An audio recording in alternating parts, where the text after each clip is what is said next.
rock. They put one on the St. Mary's River. We went to look at, there was only two in the state, one in the state on St. Mary's River down in Waynesboro. We went down there, son of a bitch, I said, I'm going to stand in place. And they had booms coming 20-foot sections, they had 10-foot sections on each side. So Phil can get rid of bodies. Yeah, pretty much, yeah. Y'all speak up. Happy day, sir. Yes, it is. Hope you had a great weekend. Good morning. Very quiet. Caught a lot of trout. What are you doing, my city? Okay, caught a lot of trout.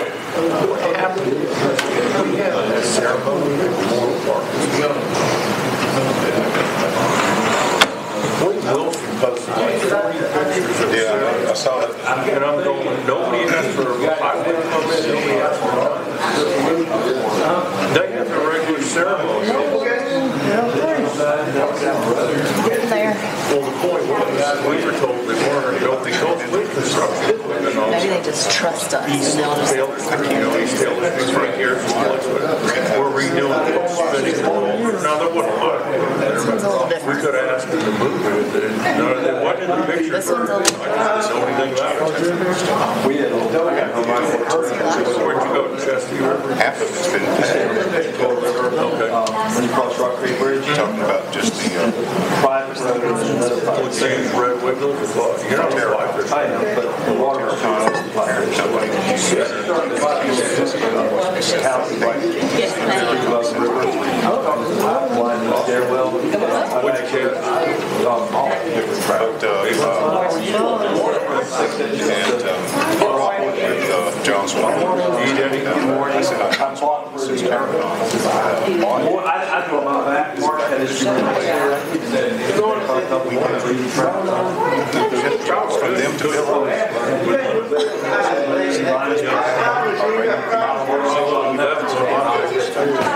and that crowd is later, they decided. And then it's already. Get this, there's a channel. So to get to the far side, so you can fish into the bedding one. I'm like up to my fighting in the water, you know. You get a Oh, I don't know, I just I was gonna say, you get wet.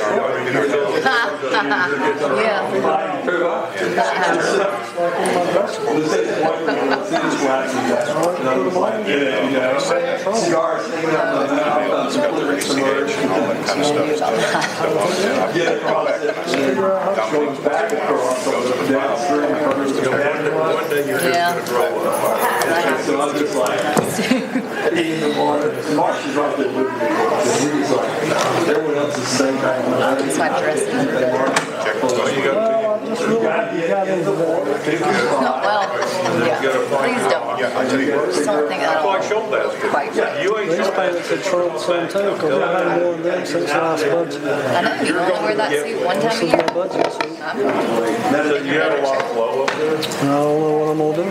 You used to wear an orange tie, but then I told you it looked like Halloween, so now you wear a pink one. Channel Park in front. I'm good. How you doing? Well, I did. I did. What's on the agenda? I don't know. I haven't seen it. we go for a party. There would be no way to walk on Friday. Storm we have here Friday. Saturday. That's right. I don't Just know. hold on.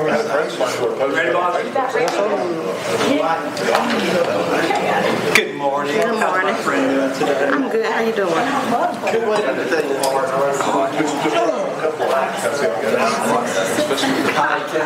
Look like that might be about to come to an end. Because we fixing to start having a come up here. And do our job. Break these things down. They slick, ain't they? Yeah, they are. All right. Good morning, everybody. It is a great Griffin day. Yes, it is. Is this what happens when you hit Maya shit? You have to wear glasses? Well, I've been wearing those other ones, and I had to move on up to 2.25s because These are like blue screen technology when you look at computer screens and phones, and it does that. So I actually love it. So you can get a pair across over at Cindy's at the cottage. Oh, I'm way past that. Cottage. I'm about a 4-0. All right. Good morning, ladies and gentlemen, and welcome to the workshop of the Griffin City Board of Commissioners. Going over budget and then ending with a closed session at the end. So, yes, Mr. Smith, it's that time of year. Welcome, sir. Yes. We're glad to have you. And everybody. Glad to be here. As you said, it is that time of year. Feels a little bit different this year. We were just talking about it here. The team was talking about how everything's a little different, but definitely the budget was a little different this year. But we'll take a few minutes and go through that, and hopefully we can give you the information you need and address any questions that you may have. First of all, let me thank the team here because they're the ones that have really done all the work. Ms. O'Connell was heavily involved in the budget this year. Of course, Marcus and Angela every year have worked tirelessly to get all the information, financial information together.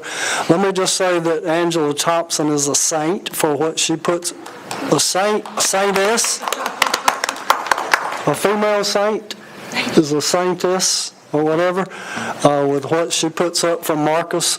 Of course, by the time it gets to me, it's very easy, and I don't give her any problems. But she really does a tremendous job with this, and as we've talked about several times, this $120 million budget's on a series of Excel spreadsheets, which is kind of unheard of, and how she keeps up with all of it amazes all of us. So we will go through that briefly this morning. We'll have a public hearing tonight that has been advertised as such in case any public comments come as a result of the presentation this morning.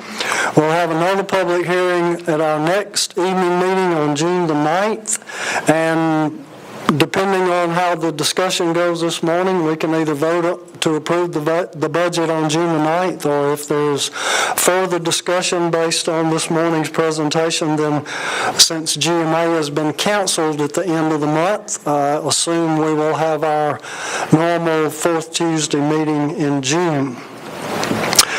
Well, there's been a lot of uncertainty as we have worked through this budget this year due to the pandemic going around. We don't really know what's ahead of us financially. We have tried to scrutinize all of our expenditures, kind of planning on the worst case scenario. We have went back to zero base on all of our line items. We've scrutinized every line item, every expenditure. We are expecting some relief from the federal government, either through FEMA reimbursements because of the emergency declaration, or from, you've probably heard all these acronyms, the CARES Act is out there, the HEROES Act, the SMART Act, the Direct Support for Communities Act, the FLEX Act. So we don't really know where all this money will finally reside, but I did get an email this morning from GMA that leads us to believe that we will be receiving some funds from the CARES Act by June the 30th. We've been working with GMA and ACCG through the governor's office to make sure that local governments are not forgotten as the state gets billions of dollars from the federal government through the CARES Act, and proud to announce that GMA told us this morning that local governments, municipalities, and county governments will get a share of that funding. I don't have a particular amount yet, but if it's coming by June the 30th, I assume that they're going to make those decisions rather quickly. So as soon as we get that information, we will pass it along to you. So we've done our best to take into consideration what may happen, but as you know, a lot of this stuff is just a guess. Not only is it an educated guess every time that we put a budget together for you, because it's really hard to tell what happens 12 months from now or even 18 months from now, but we do the best we can based on trends and past documentation and experience. Of course, we have a very experienced team here who follows those trends and keeps up with everything. One of the most important things we do, however, when we look at the budget is to look at the goals and areas of importance that you have set for us to keep at the forefront of our mind as we look at the finances and how to approach these goals that you set. If you recall, back on January the 21st, we were at Camp Calvin up in Jonesboro, Hampton, and we talked about a lot of things and kind of narrowed down some areas of importance. At the top of our list, again, has been the fight against blight and trash and litter and junk, and of course that's a code enforcement emphasis. We're going to talk about that in a little bit as it relates to code enforcement. Substandard housing has been at the forefront for several years. Of course, a lot of that is relying on our court. As you know, our court's been shut down for the last couple of months and won't open back up until the middle of June. So that's put us behind a little bit, but we'll talk about our substandard program. Vibrant downtown was on your list of areas of importance. As you know, we have kept our events going, even though they've been virtual. We've emphasized the vacancies downtown and how we can improve our vacancy rate, and through all the construction, businesses have remained viable, so our downtown is vibrant. Our pay plan, we talked about a step and grade pay plan. That's something that I think it's not addressed in this budget because we didn't feel like with the uncertainty and the financial situation we could step out on that limb. But some type of revision of our pay plan is something that I think we're going to have to look at in the not too distant future, either some pay for a performance plan or some merit-based plan, some step and grade plan will need to come out to you in the future. Outage management software has been budgeted for and is ongoing in this fiscal year as well as the next, and of course attention to our fiber network and the possible expansion. All of these things have been highlighted in this year's budget. So let's look at our revenues. Our total revenue, we project at this time to be down only about 2%. Last year we had $122.5 million in total revenue, and we're projecting it to go down to about $119.7 million. Overall, our revenues do exceed our expenditures by $5.7 million. Keep in mind when you're looking at our total budget, it gets kind of confusing because we have CDBGs in and out, we have projects like LCI in and out, we have SPLOST projects in and out. So when you look at last year, our revenues exceeded expenditures by 1.9, this year 5.7, but that's kind of a misnomer depending on what grants and what SPLOST, what TAD comes in and out. So one thing that we do look at closely is general fund, because you know our general fund revenues never meet our expenditures. This year our general fund's almost $9 million short. Last year we were at 8.5, and we'll get into why that is in just a minute. Our total general fund revenue, when you take out all the transfers in and out, just general fund revenue, we're projecting it to be up about $233,000. Last year it was $350,000. We increased our property tax collections conservatively by $100,000. We have been at $3.9 million on property tax over the last few years. The actual for fiscal year 2019 was $3.922. We're at 97% this year. We're about at 3.9, so with the growth that we've seen, especially in the residential building that we've seen over the last few years, we upped that to $4 million even. Motor vehicle vehicle tax and TAVT have not met our expectations this year, so we project that will decrease even further next year by $120,000. Now, House Bill 779 has already passed this year before the General Assembly recessed, and the governor signed that, which changed the percentages again for TAVT tax. We had dropped, municipalities had dropped to 23%, and GMA had assisted us in bringing to the legislative attention that we were losing big time in TAVT. So they passed House Bill 779, which brought our percentage up to 34%. But even with that, we don't expect to make our mark this year, so we decreased that for next year.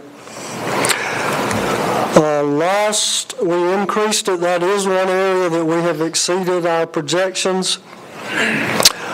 For the coming year, we're at 81, through 75% of the fiscal year, we're at 81% in lost. Now, that's one area that everybody is projecting to be down based on the pandemic.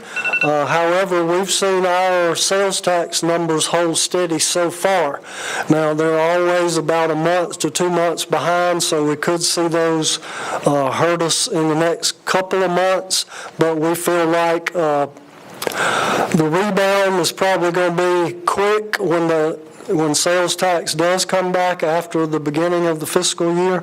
So we upped that a modest $170,000. License and permits are up slightly. Fines and forfeitures are up slightly. Now, again, we hadn't had court in 2 months or a little over 2 months, so we hope when we do open court back up, people are going to show up. So we'll see when we get court back going, but that's a very modest increase of $20,000 to our fines and forfeitures. Insurance premium tax, we think are going to be down because a lot of the insurance companies, as you know, are giving rebates. Aren't they, Mr. Insurance Agent? I got a very small rebate, and I know some insurance companies have given rebates. They'll make up for it. At some point, they'll probably get it back.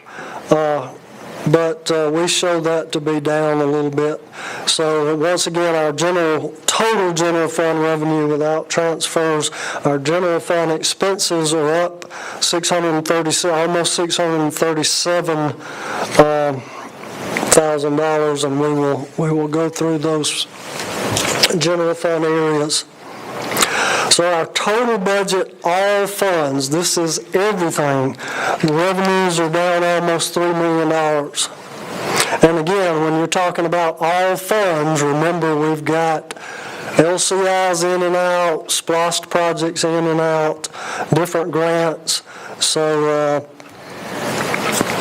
without all those anomalies of SPLOST and CDBG, our projected expenses are actually down a little over $500,000. So when you look at funds without transfers, without CDBGs, without SPLOST projects, our overall expenses are down.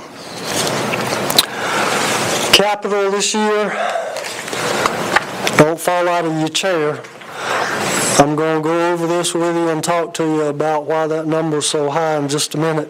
Last year, our capital costs were $13.5 million. This year's $31 million. CDBG is $1.2 million. SPLOST is $1.1 million. That is nuisance abatement as well as our transportation projects in SPLOST. Sludge management, $13 million. Dr. Keller has proposed that we're going to have to do something about sludge. We've had a lot of discussions about sludge, which are not really exciting discussions, but when you're talking about $13 million, it gets rather exciting. We have sludge management at 3 wastewater treatment plants and 2 water treatment plants where, based on some scientific exploration that Dr. Keller has had over the last couple of years, we have determined that there may be a need to dry our sludge. Landfill won't take wet sludge. We have been putting sludge out to farmers, and those farms are becoming extinct, so we only have a very few farms now that are accepting sludge. So we may have to start drying it to a dry compaction where a landfill will take, and if we have to do that, we're talking about $13 million, and we'll talk about that when we get in water and wastewater. Heads Creek Dam, as you know, we've been talking about that a while. That's $7 million. The Steel Branch generator is budgeted in at $3 million. You take those away, our normal capital request is only $5.7 million. Last year it was $5.1 million. So we're really not too far off in capital if you take away those anomalies. In general fund, our capital is only $1.3 million. Personnel. As you know, personnel is a good portion of our budget. About 27% of our total budget is personnel. We have not budgeted for any salary increases this year. If you've been following the news, most people unemployment is, about 20% at this point. I read in the AJC over the weekend that the state, when they go back in session next month, is looking at how to balance their budget. They're furloughing employees, laying off some employees, not filling some positions, eliminating some positions. Even the Department of Health will be furloughing employees. Department of Education will be furloughing employees up to 24 days a year. We certainly hope that it doesn't come to that. We're not planning for that, but we are not at this point budgeting for any salary increases. I would recommend that we maybe look at that when we get our tax digest, to see how our tax digest and how the millage rate comes up about October, November, or maybe look at it again in about 6 months, about the turn of the calendar year, to see how our budget's going at that point, how sales tax is going, how our property tax is going, see how our revenues are coming in, and maybe revisit that again. Spalding County has announced in their budget that they are proposing a 2% increase for their employees. I think it's a little premature for us to do that at this point until we know more about how our finances will be coming in. Last year we implemented the pay study that we completed 2 years ago by Archer, so we did make a few reclassifications to address some ongoing corrections to that pay study, but that's the only thing that we've done when it comes to salary increases. The changes that we made in personnel were very few. Management services, at least in my budget, we talked about the part-time administrative assistant. We're proposing that go to full-time July the 1st because of the deluge of open records requests that come in on a daily basis in my office. At the golf course, we eliminated 2 part-time attendants and made those into another full-time clubhouse attendant, both for succession planning and to have another full-time person in the golf course clubhouse. Code enforcement, as you know, we have 4 code enforcement officers. We're proposing that 2 of those positions become post-certified, just to give a little more emphasis to code enforcement. 2 post-certified and 2 non-certified. 2 of those we're not budgeting until January the 1st, and I think that's a mistake looking back at it because of the emphasis that we put on code enforcement, and we've kind of lost some ground. Right now we have 1 code enforcement officer. We lost 3 code enforcement officers this year, and over the last few months have not been able to replace them. We have 1 new one starting next week, so we'll have 2, but we're still short 2. At the time that we made that decision, we were using police officers because the police academies had shut down. So we had non-certified police officers that we had moved into code enforcement until the academy cranked back up. Well, about the time we made that decision, they cranked the academy back up a couple of weeks ago, so we lost those. I haven't changed the budget to put those back in July because I wanted to wait and see how revenues were coming in. We may come back to you and make that adjustment after the first of the fiscal year, and once we see where sales tax and some other revenues are going to come in. In the electric department, we made some organizational changes. We put a deputy director position in there. If you recall, we had a deputy director in the electric department for many years. Then we changed it to a marketing operations manager. We want to put that back to a deputy director and eliminate the marketing manager, and we eliminated a line supervisor to make up for that.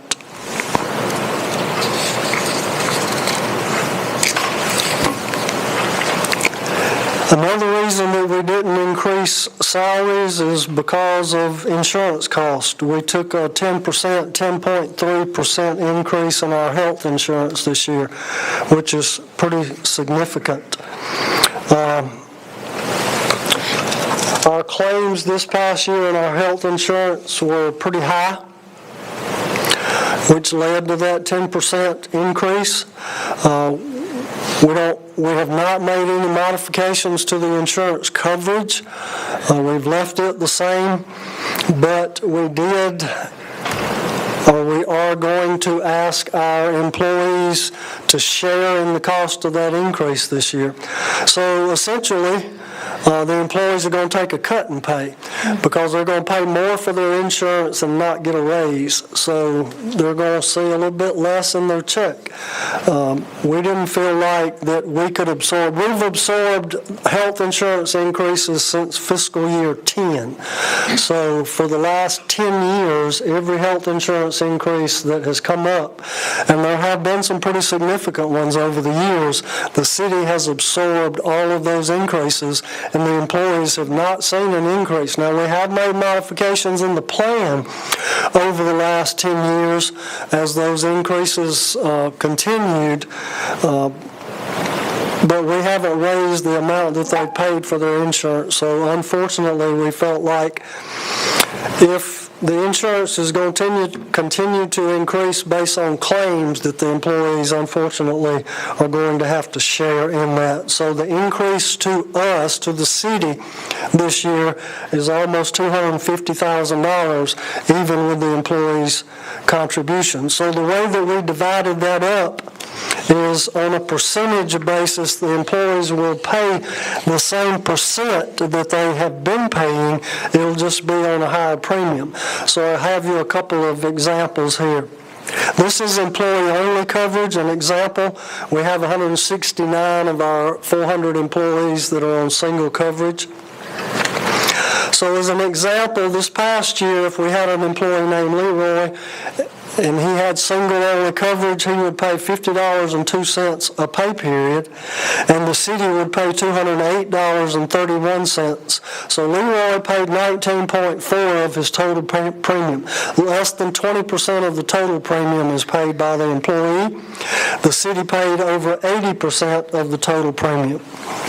So this year in the proposed budget, that same employee will pay $55.14. So he'll have a $5.12 increase. He's still paying the same percentage, 19.4%. The city is still paying the same percentage of 80.6%, and the city will now pay $229.68. So the city's portion went up $21 and some change. The employee's portion went up $5 and some change. So let's look at family coverage. Total family premiums over $740. Jane has family coverage. She pays $216.60 a pay period. The city pays $523.35. So Jane pays 29.27% of her coverage. The city pays over 70% of the total premium for family coverage. So in the proposed FY21 fiscal year, Jane will pay $238 per pay period, which is that same percentage, 29.27%. The city will pay $577.02, that same 70.73% of the total premium. Does that make sense? So moving on, we were able to see a small decrease in our dental, our life insurance, our long-term disability insurance. Property and liability and workman's comp was up over $100,000 based on our claims experience this past year. And our pension increased over $200,000. The employees will continue to participate in the pension plan, continue to pay their 2%. As you see there, the total went from 21.3 to 22.7, so the city's share is 20.78% on that. Something else we have to guess at every year is fuel prices. We've been very fortunate the last few months. Fuel actually bottomed out at about $1.25 a gallon for our wholesale cost this couple of months ago. As of last week, it was back up to $1.32. After a lot of discussion, we decided to leave fuel costs the same as it has been budgeted for the last couple of years because, as you know, that's very volatile. And talking to our providers and people in the fuel industry, they say that it's going to come back pretty quickly once all this is over. So we just left it at $2.35 a gallon for regular and $2.60 a gallon for diesel. And we've been pretty accurate on that the last couple of years. So let's look at general fund and some of our expenses. Management services, which is essentially my budget, increased about $60,000. Most of that was the increase in bringing that staff person from part-time to full-time. Your budget increased about $6,000. Mine increased about $45,000, which is increasing part-time to full-time on that position. The city attorney didn't have any change. Elections decreased about $10,000 because we don't have an election during this fiscal year. So the years that we have an election, it goes up about 10. The years that we don't, it goes down. Right now, we're in a little bit of a discussion with the county over our elections qualifying fees, even though they have reimbursed us those fees over the last 2-3 elections since we've had the contract with them in 2012 or 2014. This year they decided that the election fees were theirs, so they haven't reimbursed us those election fees. Won't make a difference in the upcoming fiscal year, but in the fiscal year following we'll have to make sure all that's sorted out. Citizen engagement increased just a little bit, and the deputy city manager, which was previously, what did we call you previously? Chief of staff, that's what you were. It increased just nominally. Let's see, your expenses, we put the fireworks in there again. UGA Griffin, they're $17,500. Archway contract is $20,000 a year. And we have $100,000 in there again for contingency. Administrative services actually went down a little bit, and that's attributed to the fact that most of the things in IT go back out to the departments.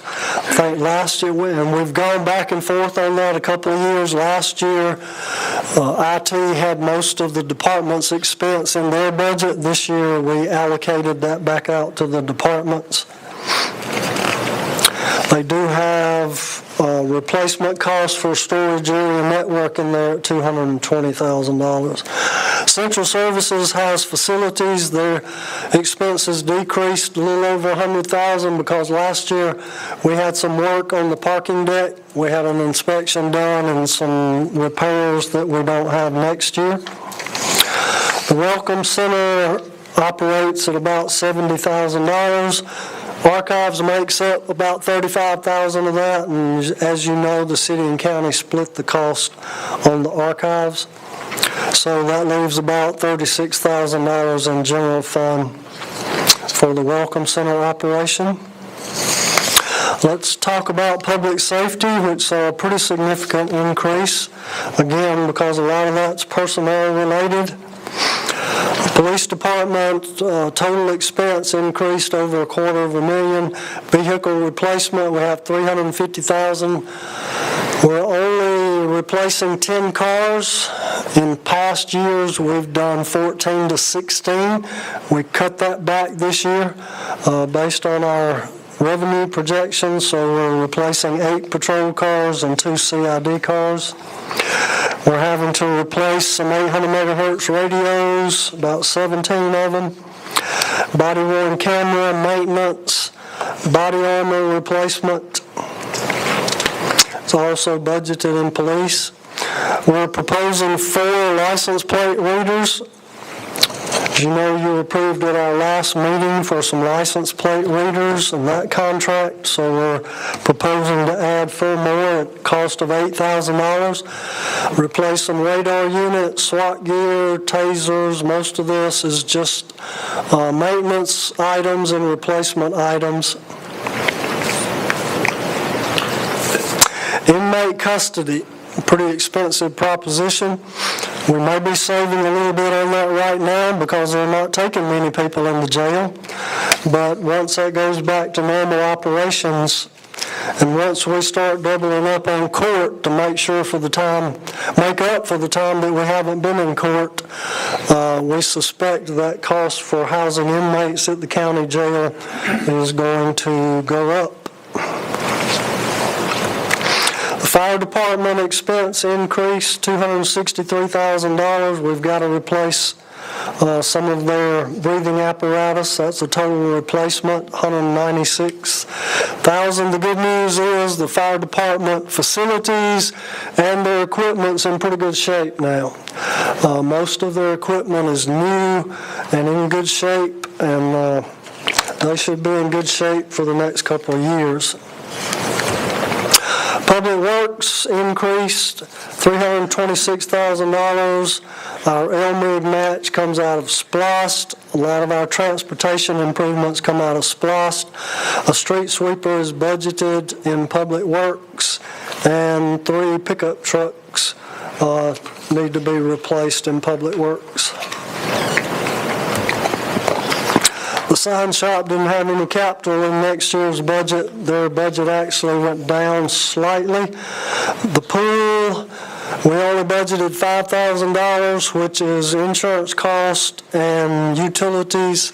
We are not planning on opening the pool. Not this year. And the plan is by next year that the county will take over the pool. So we've, in essence, have 12 months to negotiate with the county to take over the pool. I did note when the county went over their budget, they did talk about a pool manager in next year's budget, or a pool director, or whatever they called it. That when they got to talking about pools, they didn't put one in the FY21 budget, but they did discuss having a pool manager in the FY22 budget. So that gives us a year to figure out what to do with the county about the pool. parks, we've got to replace some playground equipment, some picnic tables. They need a dump truck. The cemetery, of course, we budgeted for our inmate work detail that cuts the grass out there, replace a couple of lawnmowers, and add another columbarium, which is getting to be pretty popular. Total public works capital is a little over $500,000. Development services expenses just increased very, very slightly. The land bank property maintenance and operations, if you note, the land bank operations are steadily decreasing slightly. Last year it was $43,000, this year it's $38,000. The archives decreased as well. Our substandard demo comes from our SPLOST funds.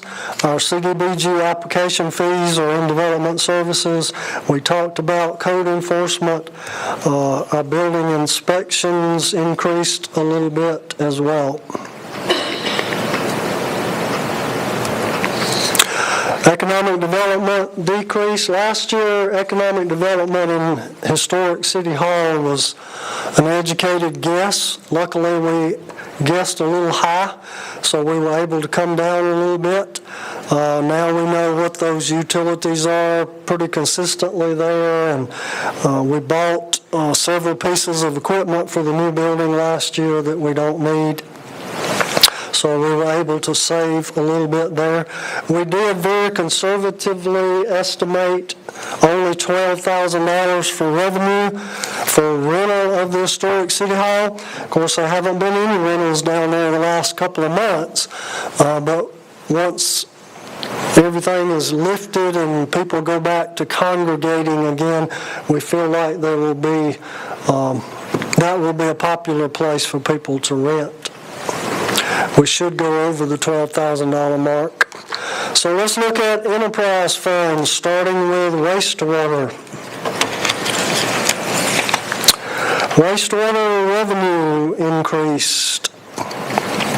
Expenses increased $1.6 million because Shoal Creek wastewater treatment plant, and a lot of this goes back to the sludge management that we talked about. Shoal Creek 3.6 G-Falone, Potato Creek $2 million G-Falone, Cabin Creek 3.6 G-Falone, Blanton Mill $10,000 for engineering.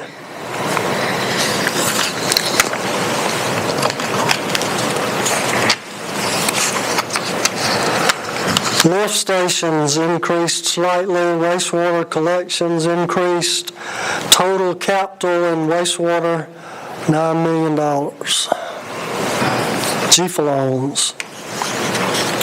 We are good customers with GFA.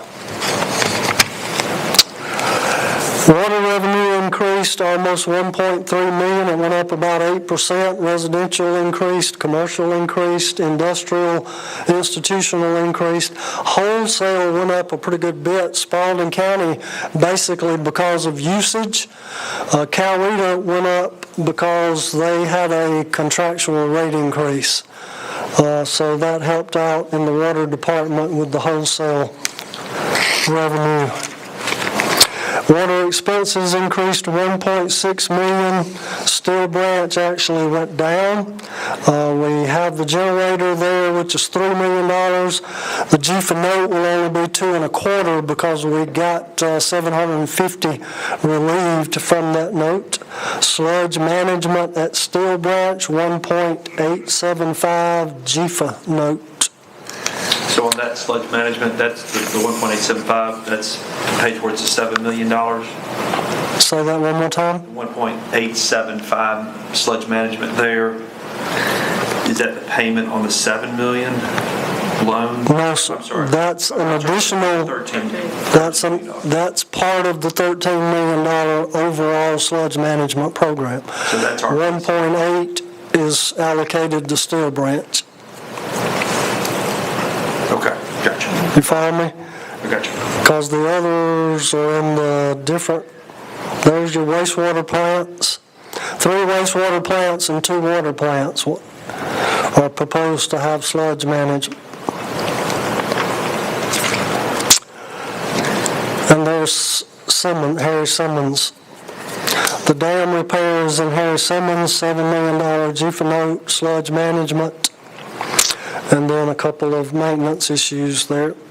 So that sludge management, the 1.875 in the water side is on top of the $13 million? No, or is it? $13 million total. 3 wastewater plants and 2 water plants make up the $13 million.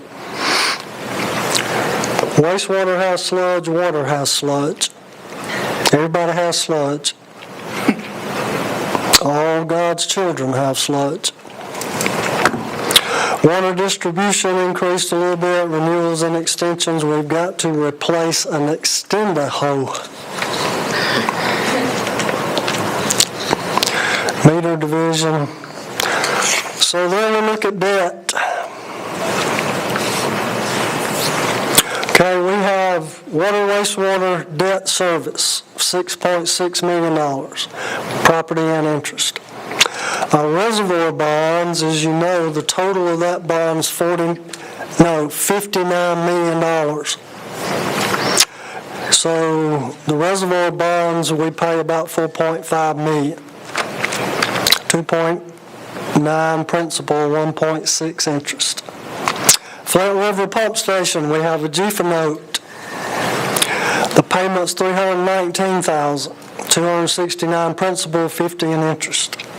That total note is $5,775,000. It's a 20-year note, 1% interest. Potato Creek, remember we upgraded Potato Creek wastewater treatment plant. That payment's $541,000, $339,000 in principal, $202,000 in interest. That's a $12,700,000 GFA note, 20 years, 1.71%. Cabin Creek. Remember we upgraded Cabin Creek wastewater treatment plant. We pay $850,440, $707,780 in principal, $142,660 in interest. That's a $15.5 million GFA note, 20 years, less than 1%. Steel Branch generators, which will go on this year, is that $2.25 million that we talked about, actually a $3 million project. We're having to finance $2.25 million. That'd be a 20-year note. We don't know what the interest rate will be yet, still in process. We anticipate the payment to be around $61,000 and broken up that way. Next year we'll add Shoal Creek onto that. So at some point we're going to have to talk about debt, because we are getting deep in debt. Not to say that it's not warranted, because we certainly don't have the cash and certain things have to be done. Personally, I don't like debt, and I just want you to be aware that we are getting deeper and deeper in debt. And there's still things out there like Harry Simmons plant that's got to be done sometime in the future. You know we're in debt for Vogel. You know there are a lot of things out there that need doing. So at some point we've got to wrap our head around how much debt we have. And we did not budget this year for the facility for water, wastewater, stormwater, and public works. You know, we did a space needs assessment last year. We bought the property at Spalding Concrete 5 years ago, maybe, with the plan to move water, wastewater, stormwater, public works out of City Park and move it over to a facility by the electric department. We have put some plans together for that. We've talked to GMA about a bricks and mortar payment schedule to finance it through the GMA bricks and mortar payment plan. We're looking at about $5 million for that facility. Again, that may be something we want to look at later in the year or around the first of the year. Everything is ready for that project. Again, it'll be about $5 million worth of debt. And What about the police department building? Have you got any? we haven't done anything related to the police department building. No space needs assessment, no property, no nothing. Getting Public Works out of City Park was our first priority, and then if we can get that done, the police department building would probably be our next priority. Okay, water expenses, their total capital is almost $15 million, wastewater is $9 million, water and wastewater 24 combined. As you know, we transferred $1.8 million from water wastewater to the general fund. It's capped at $1.8 million. Once we do all that, water wastewater will have $389,526 left in their budget reserved funds. What are your projections for this calendar year in terms of revenue reserves, water, wastewater? Right now, budget-wise, your expenses are below revenues. Can y'all look at financials and tell me where we are on water wastewater?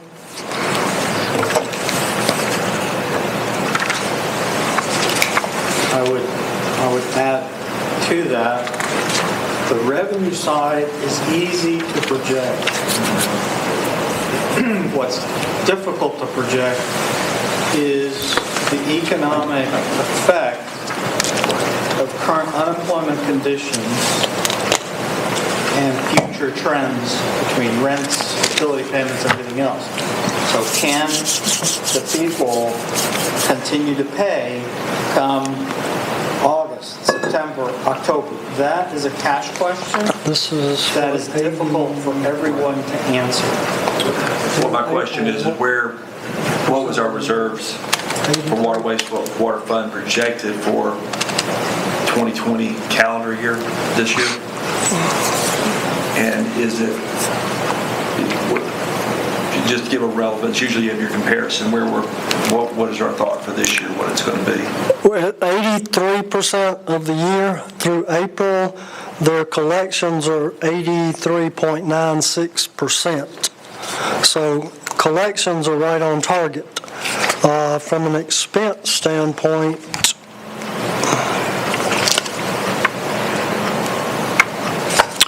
they're at 67% expense-wise. So my question is, are we looking at having potentially $500,000, $1 million below budget this year, expenses? I would hesitate to give you an answer to that without really delving into it a little bit deeper. But just looking at financials, we're on target for revenue and below in expenses. So it looks promising, but I would just hate to give you a number. One thing to consider too is that when this event occurred at the onset, we applied the brakes on several projects, on several cost containment programs, applied the brakes on. Those things can end up as a rollover come September. So if you close out the year and say, okay, we didn't spend this money, it doesn't mean that We don't need to spend the money. it's just a project or projects that may have been pushed further down the road that do need to be addressed. So that money may need to be revisited. Yeah, I mean, there's just so many uncertainties at this point. Basically, all we know is where we are today, which we've been very fortunate so far. We haven't, as of right now, taken any major hits. We've got some expenses that we hadn't anticipated, But revenue-wise, we haven't taken any big hits, but I think they're coming in the next 2 to 3 months. They're just going to be delayed. Hopefully by that time, we'll have some assistance from FEMA, from the CARES Act, from all those acts that we talked about. The problem with most of those reimbursements are they are just that, reimbursements for expenses. They, at least to this point, do not cover lost revenue. So that's one of the issues that we're working with, is to try to get some kind of assistance if we take a hit in revenue, to get reimbursement for lost revenue in addition to the expenses. Kenny, before we move to the electric, I know because of the dilemma or the phenomenon, we weren't able to meet with the county. So where are we? Any more further discussion with the county water contract? Not a word. Just before we move along, I mean, that would be a big, either way, that could be a... And we have budgeted in this budget with no change to the county water contract.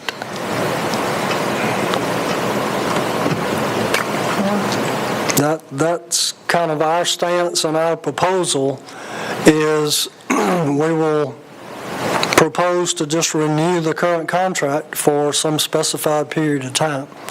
And that's what we have projected in this budget. But we have had no discussions from where we left off with service delivery strategy, 800 megahertz, pool, water. We haven't had any discussion about anything. I haven't. Okay, electric department revenues increased about $340,000. Residential went down. I don't want to say so much it went down, or maybe it was overstated a little bit last year. I think it has gone down some. I don't think it's gone down almost $1 million. I think it was just overstated last year. No, it's showing increase on our screen. Yeah, our PowerPoint is different. Don't have the update one. Ours says increase 900,000. Okay, it should be. That was a mistake that we caught late in the game, but you should be seeing the same thing I'm seeing. I don't know why you have a different PowerPoint. On the screen is showing it right. But what we downloaded off of our... Yeah. If you're looking at the downloaded version, that was a mistake we caught later. So it is actually decreased. It decreased is correct. And I think in the summary that you were given, it said decreased. Okay. How that mistake got by, because I put it together, Jessica checks it, Marcus checks it, and Angela checks it. So it got by all of us, so we made a mistake. Commercial, industrial is up a little bit, PCA and ECCR, off-system sales the same, delinquent penalties increased a little bit for next year. Keep in mind that at some point real soon we've got to talk about going back to penalties and credit card fees. So as you know, we made the decision a month or 2 months ago about penalties during the pandemic, and we are absorbing credit card fees, which are a little bit more than we anticipated. So that's going to hit us financially real soon. So sometime real soon we got to talk about when we're going back to charging penalties and credit card fees. What is the market doing, and what are other governments or other, do we know? I mean, have we looked into that, or just? It's all over the place. Some of them have already gone back. Some of them never changed it to start with. Some of them just did it on a case-by-case basis. Most of the MEAG cities really didn't do anything. They just did it on a case-by-case basis. They didn't do anything blanket like we did. Let's see, electric had a rate increase this past January, which kind of account for some of these increases. Now, that was the last scheduled rate increase for electric based on the last cost of service study that we did in preparation for the Vogel payments. So they don't have any more rate increases scheduled. And we do have those third-party contracts to those Alabama cities that are still in there. That's a little over $1 million.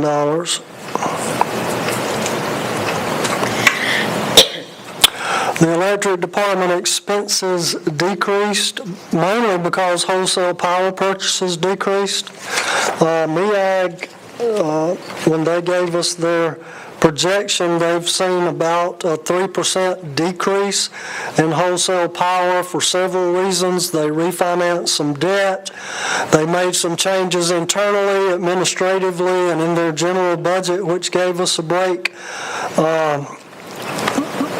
They had forecast some interest rates a little bit higher than came in actual, and also due to gas prices being down so low. So we're pretty fortunate that wholesale power's down.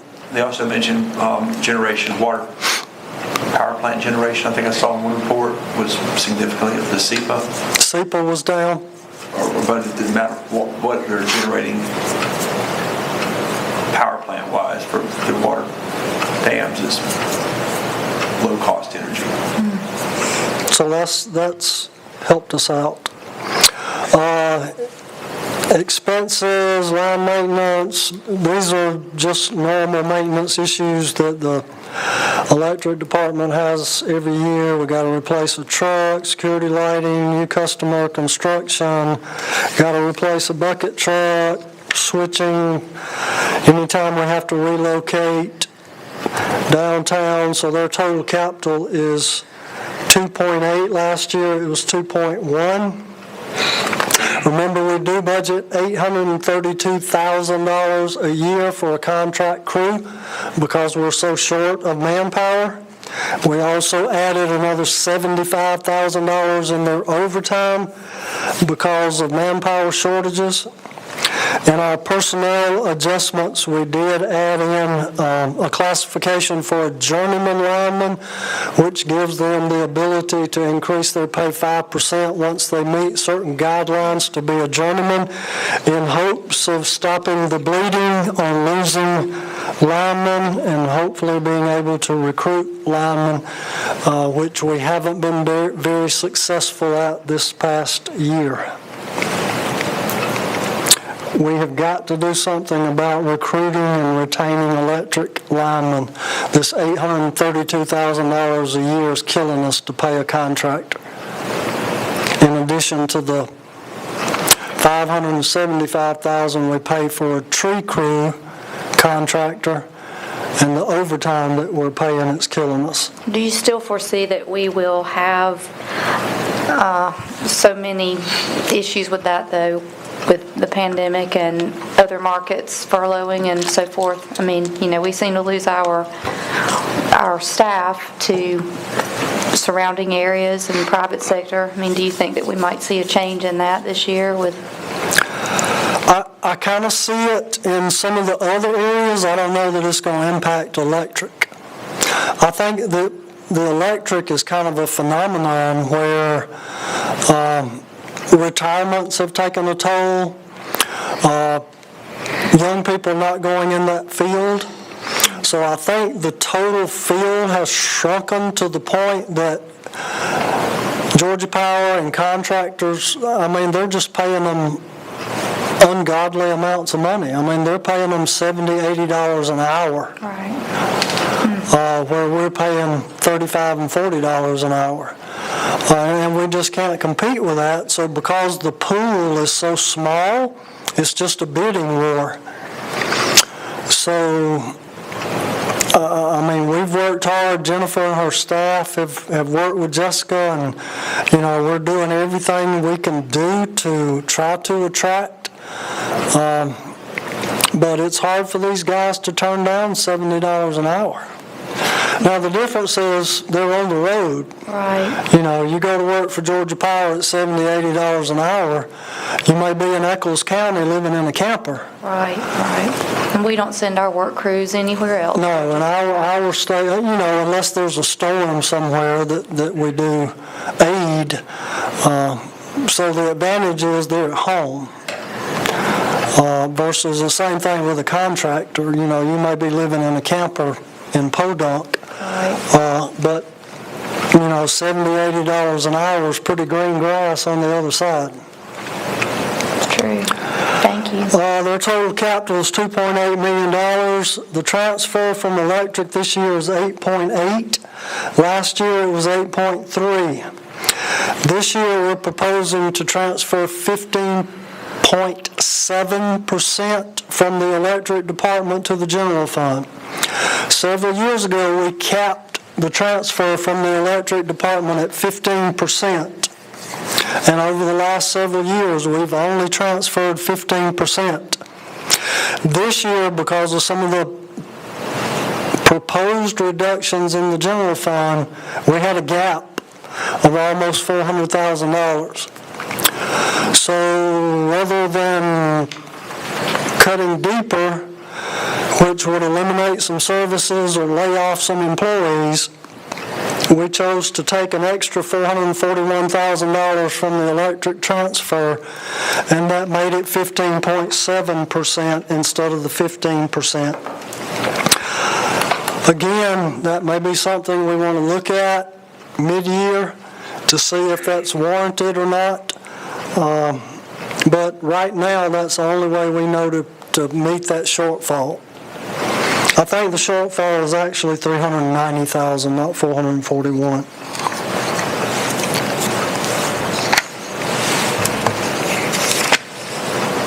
So if nobody has heartburn with that extra 0.7% from electric department, we can balance. Not at the moment.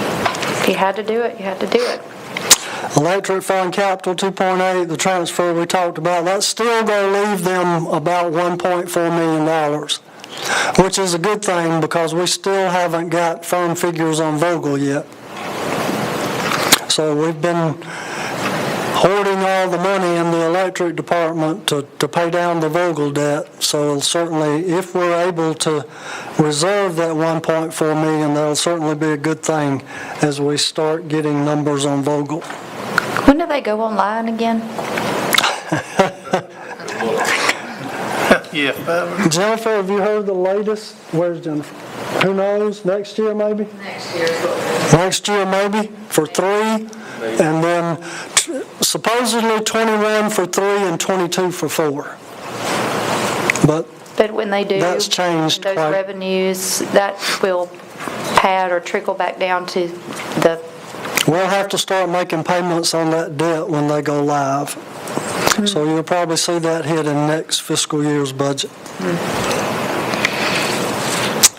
Solid waste revenue decreased. As you know, recycling has hit us pretty bad the last couple of years. Their revenue does exceed expenses slightly, $59,000.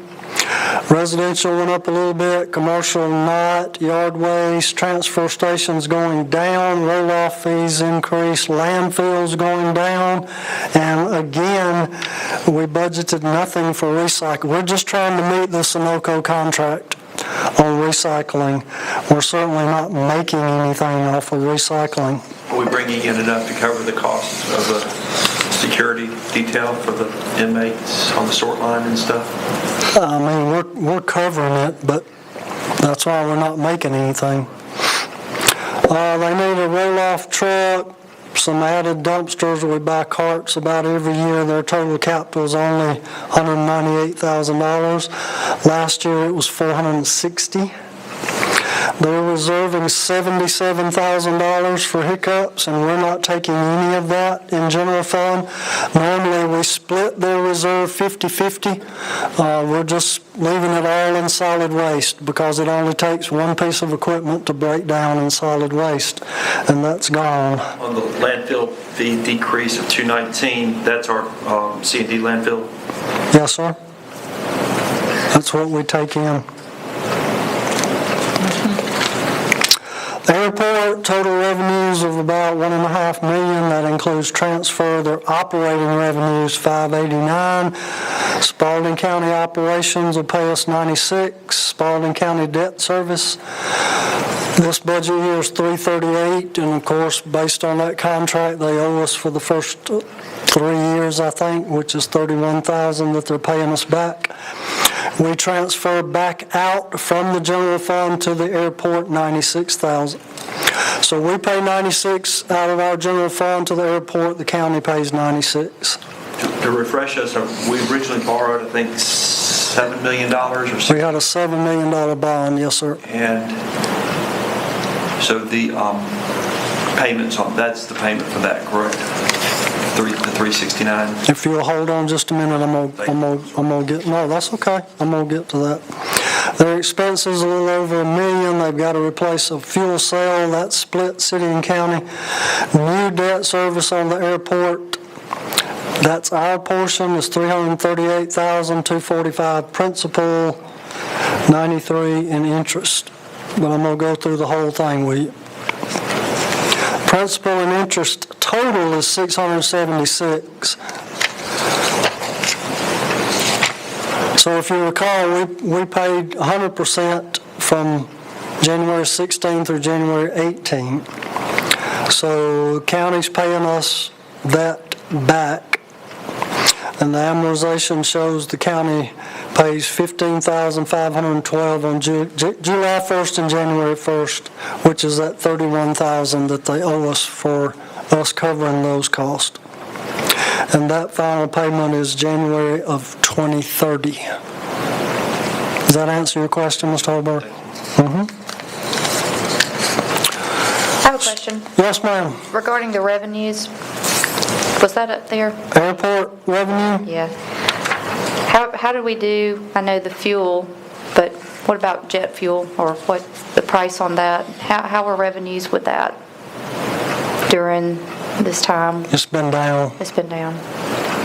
Yes, ma'am. It's been down the last couple of months fairly considerably. Just because people aren't flying and traveling, it just goes with it. Mm-hmm. Just curious, thank you. Stormwater revenue dropped just a hair. I think it was a little overstated last year. I mean, we don't really see stormwater revenue decrease. I think we just overstated it a little bit last year. Their expenses have decreased a little bit too. They need to replace a mower and some pickups. Total capital is only $186,000, and they have debt as well. Stormwater principal and interest of $439,000. Because stormwater also has GFA notes. They will have restricted $154,000, and of course that's all by code restricted in the stormwater revenue account. Telecom operating revenue increased almost 20. $479,000 from fiber leases, a $50,000 year-end settlement from Georgia Public Web. Their expenses, $100,000 for fiber infrastructure, $35,000 for maintenance, and of course we still have debt service on the AFN network that we purchased. We borrowed that from the MEAG fund. We're putting it back in the MEAG fund. That'll be paid off in May of 2021. We're transferring $50,000 from telecom, and they'll keep $50,000. We split it 50-50, which happens to be $50,000. The golf course revenue of $247,000. That's up a little bit. Knock on wood. Their expenses, however, are also up a little bit. They need to replace a pickup truck and a fairway mower, and we're having to transfer back out from the general fund $489,000 to make the golf course whole. Last year it was $465,000. So our transfer back out to the golf course went up a pretty good bit. Economic development, total expense just for economic development is $225,000 for the historic city hall portion. It's $54,000. The DDA budget this year is $81,000. That's $8,590 specific to DDA programs and $72,000, which is an allocation to the DDA for staffing from the Economic Development Department. Same thing for Main Street. There's $92,000, $20,000 specific and an allocation out. Hotel motel tax. That's an in and out fund. We bumped that up to $110,000. We did a very conservative estimate on adding the new Holiday Inn. Again, we don't know what's going to happen with the hotel motel tax. We are very fortunate. Sometimes we don't think we're fortunate in a lot of ways, but because we're not a tourist attraction right now, is a good thing. Because those places that are tourist attraction that live off of hotel motel tax and sales tax have taken a beating. Yep. And we'll see a drop, no doubt, but a lot of our hotel motel tax is based on people that stay more long-term, like contractors and people like that. But we did raise it a little bit because of the new Holiday Inn. We were very, very conservative with that projection. Are there still more talk? I mean, is there talk for another chain or hotel that is that just That kind of... talk has kind of died down the last 3 months or so. Sure. Yep. Everybody is very reluctant at this point. Right. Everybody's reluctant to go in debt, except government. No, we're reluctant. We just don't have a choice. Historic City Hall gets 18.75% of hotel motel tax as our venue. GSBTA gets 43.75% as our designated marketing organization. They meet Thursday afternoon, I think it is, by the way. And the general fund gets 37.5% of that. So that's how our hotel motel tax is broken down. CDBG this year, we've budgeted 1.3. We're in hopes of getting a $750,000 CDBG grant again. We have to match that. Our match is $558,000. Where's our target on that one this year? More back over in the same Pamela Drive area, I think, in North Dakota. Extension of where we've been. Our core technology is just in and out. Another special revenue fund that's just in and out. Pays for technology mainly for their courtware software. Splashed in and out. 3.8 million is what we're projecting, and those expenses we pay debt service on the bonds. As you know, we bonded Historic City Hall and the fire department, so we have to pay that back. $500,000 on blight and transportation. And we've got like 2 or 3 more payments on that debt service, Mark? I'll think to that. I can get you the exact. I just closed your report.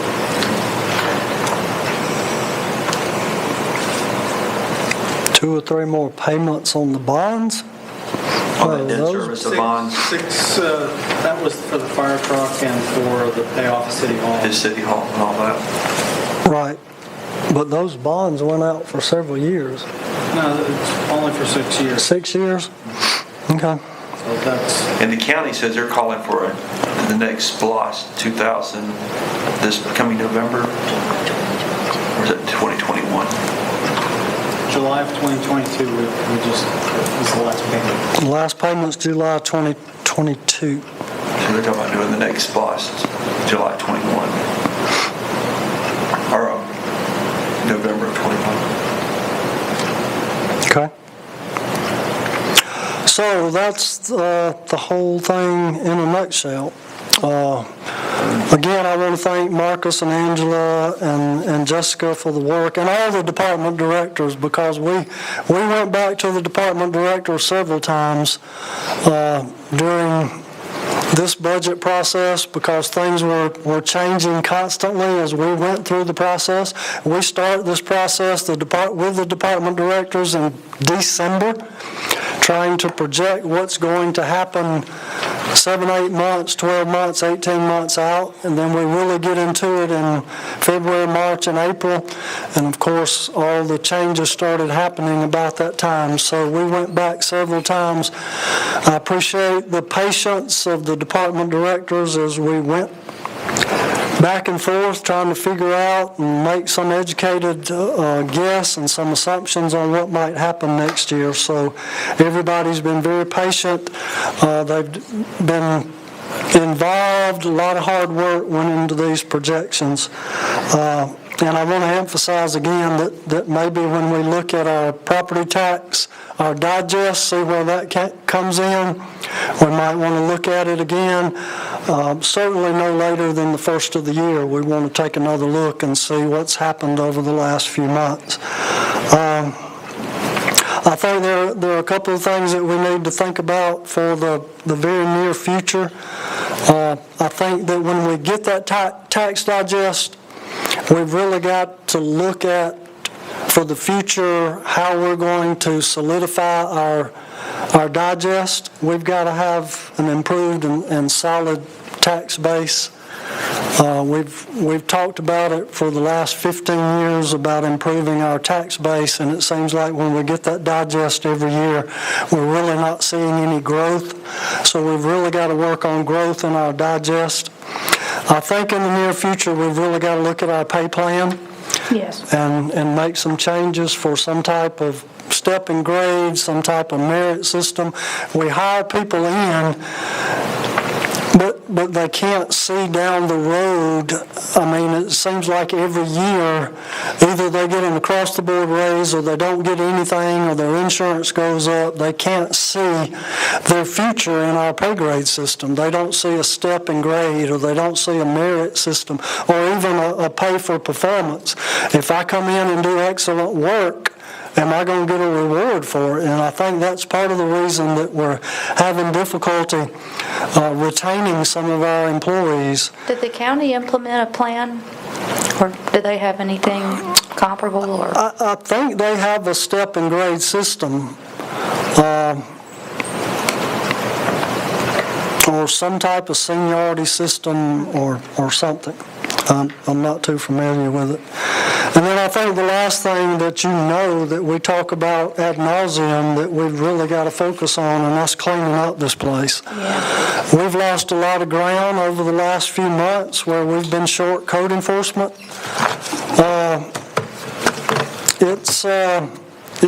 If you get out and ride around a good bit, it's disheartening. And we really got to, we're not going to improve the tax digest.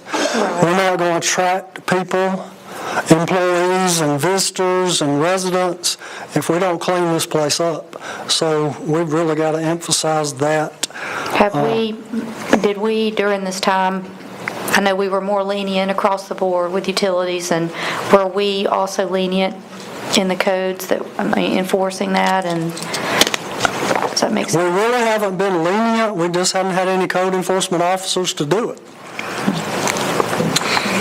Carol, bless her heart, is running in all kind of directions, but she can't even keep up with the reactive calls that we give her, much less doing anything proactively. As I said, we have a certified officer starting next week. It'll take him a while to learn the system, but he'll be a big help, but we'll still be too short. But we are enforcing fines, so we are back to... Well, we're not in court. Oh, that's true, okay. So we haven't had court in a couple of months. So holding people's feet to the fire when we issue them a citation has been difficult as well. So as soon as we get back in court and we get some officers on board, I hope you don't hear many complaints, but we got to get a grip on it and try to make up some of the ground that we've lost, because it's pretty bad. questions about the budget? Looks great. It was a great presentation. I understood everything, and I appreciate all the hard work from everybody. Just keep your fingers crossed that over the next few months that it works out. Yeah. And looking at in terms of revenues, I mean, it'll be a ebb and flow situation through the whole year. My hope is, as we dig out of this potential recession and challenges, that we look at some way to either bonus or do some type of compensation going into the new year, which will run January 1. So I think our focus is how do we preserve our employees and preserve the appreciation for their hard work. So it's a top priority, I think, definitely for myself, and I'm sure for the rest of this team. Thank you, Kenny. Thank you. Thank you very much. I think one thing y'all do over the next few weeks is talk to your members of the General Assembly. They're going to go back into session sometime next month. And what I've been hearing from other city and county attorneys is that there's a feeling amongst the General Assembly of forgiveness for those who've suffered throughout this pandemic. And the state is not near as dependent on ad valorem taxes as local governments are. So you may find that they go in with the attitude of either forgiving or delaying collection of taxes. Now, that may not hurt the state near as much as it hurts local governments in funding a budget like this. So be mindful of that. There's talk too, Kenny mentioned the CARES Act. As of about a week ago, I had been contacted by another attorney who's working with the General Assembly. There's money in the CARES Act which came to the state of Georgia for local governments. They don't know yet how they're going to distribute it. It's going to take some type of legislative action to put it in your hands. Now, the talk was at that time, as of a week ago, and I hadn't heard any more since, of doing it in the form of a loan that would be forgivable, somewhat like this payroll protection plan that the federal government has already put out there. If you meet certain criteria over some period of time, then they would forgive that. You keep the money and don't have to pay it back. So I don't know. Kenny, I think, felt like we talked about it a little bit last week. We probably didn't need to borrow money at this point. The other thing is cities and counties can, under Georgia law, under our Constitution, do what's called tax anticipation financing. There's been some caution expressed by the rating agencies. You have to pay that money back by December 31st of each year. That if you borrow in anticipation of taxes until you know what your taxes are going to look like, which you won't know until later on this year. Borrowing now may not be the prudent thing to do. So there's a number of factors out here at play that, you know, I think staff has done an outstanding job presenting all of the budget that you had this morning. The money from the CARES Act, how is that to be used? Can that that just goes in the general fund, or can it be applied for any expense? One thing, the State Agriculture Commissioner got a large chunk of that money that he's used already to buy produce from Georgia farmers under the Georgia Grow Program.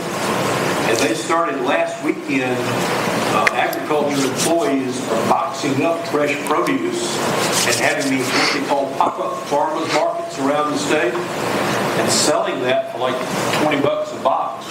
I don't think you know what you're going to get in your box till you buy it. They're trying to replace the market with the restaurants. Right. And all, they're trying to get it back into the hands of consumers.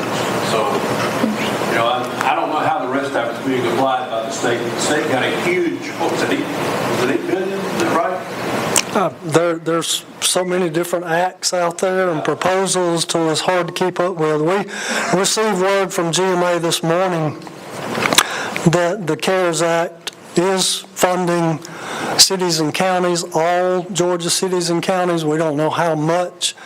Got theirs directly. based on population, the metro counties and the city of Atlanta were able to get theirs directly because I think it was over 500,000 population that came direct.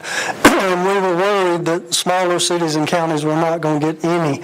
So we've worked hard through the governor's office with GMA and ACCG to make sure we were not left out. So right before coming in here, we got a form to fill out, and they say that we will receive funding by June 30th. Just don't know on what basis or how much. The HEROES Act, we could get up to $7 million, but again, I don't know for what, whether it's reimbursement, whether it's a grant, a loan, all that's just still up in the air.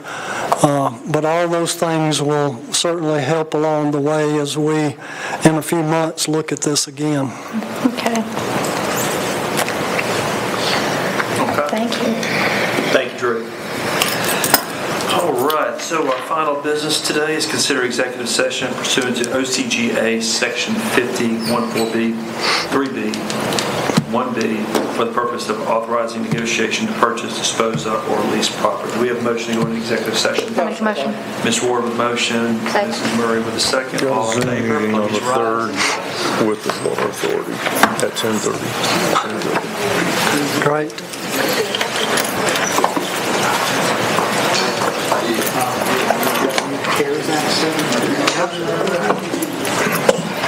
It's easier than the 2004 budget. The CARES Act thing, that's all submitted. That was for, they wanted to know our banking information, so that's all done, submitted. Very good. We'll see what happens. Yep. Thank you, guys. Thank you very much. Need help? Yeah, too fat. Sorry? That's what I figured. See?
That's what I'm saying. I don't know, because we already got headquarters station.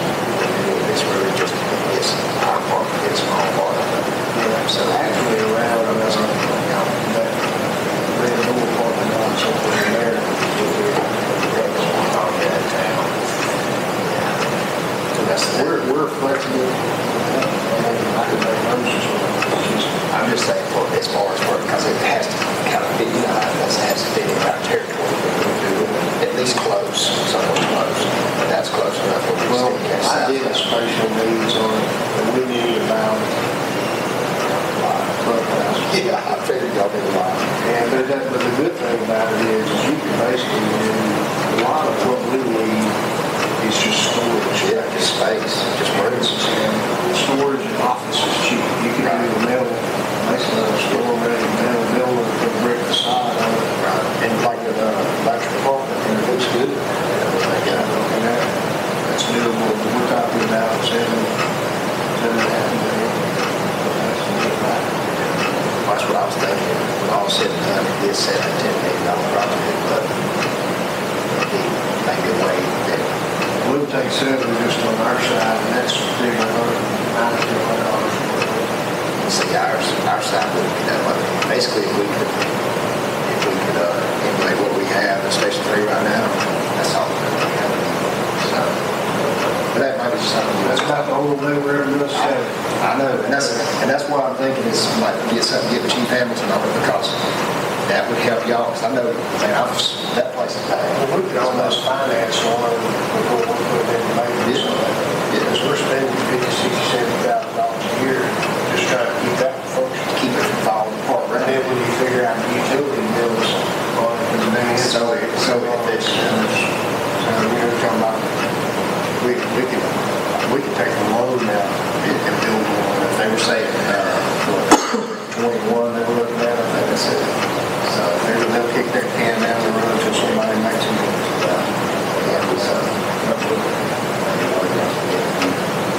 The problem is the county has a tendency to put something stupid on the spots. People already have a bad taste in their mouth about it.